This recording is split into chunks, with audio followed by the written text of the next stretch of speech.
The drill bit broke through something it shouldn't have. Not solid rock, but emptiness.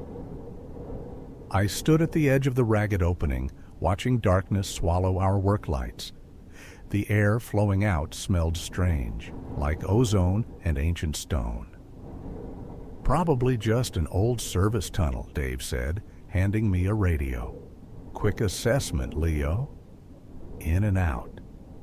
Something about the hole made my skin crawl, but I nodded, secured my line, and slipped through. The construction noise vanished immediately. The silence felt physical, pressing against my ears until a subway rumbled below. Impossible. We were already deeper than any line. "Dave, I'm hearing things down here." "Just echoes," his voice crackled back. "How's it looking?" The walls were strange, smooth, dark stone with angles that hurt my eyes. I made a sign on one with a marker and moved forward. The passage should have dead-ended against the neighboring building's foundation, but stretched impossibly onward. When I turned back, the sign I made was gone. The junction had changed. "Dave, something's not right. The tunnels are changing." Static answered, then his fragmented voice. "Losing you. What do you—" Footsteps echoed behind me. I twisted around, light slashing through darkness. Nothing there. "Is someone else down here?" I asked. The radio responded with my own voice. "Is someone else down here?" I dropped it, watching it bang against a stone.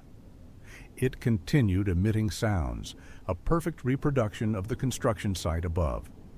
Sounds that couldn't reach this deep. The walls shifted in my peripheral vision, the corridor lengthening as I watched. My headlamp flickered, plunging me into darkness before sputtering back to life. Something cold brushed past me. I ran. The tunnels blurred, left, right, straight, as directions lost meaning. City sounds chased me. Sirens, screams, grinding metal, rushing trains, all mimicked with perfect fidelity, but layered until they became overwhelming noise. The floor pitched. I nearly fell into a void that hadn't existed seconds before. The air from it smelled of rotting leaves and rain-slick asphalt. I changed direction, ran blindly as the corridor narrowed, walls closing in, ceiling lowering until I crawled on my stomach. Then, different light ahead. Not my headlamp, but construction lights. Real sounds filtered down. The smooth stone gave way to rough, excavated earth. I dragged myself toward it as the tunnel fought me, the slope increasing, the surface becoming slick. Behind me, the echo of mimicked sounds rose to a scream, as if the maze itself screamed in frustration. With one desperate rush, I burst into the pit, collapsing onto dirt. Men shouted in surprise. Hands pulled me away as the opening collapsed behind me, sealing itself like it had never existed.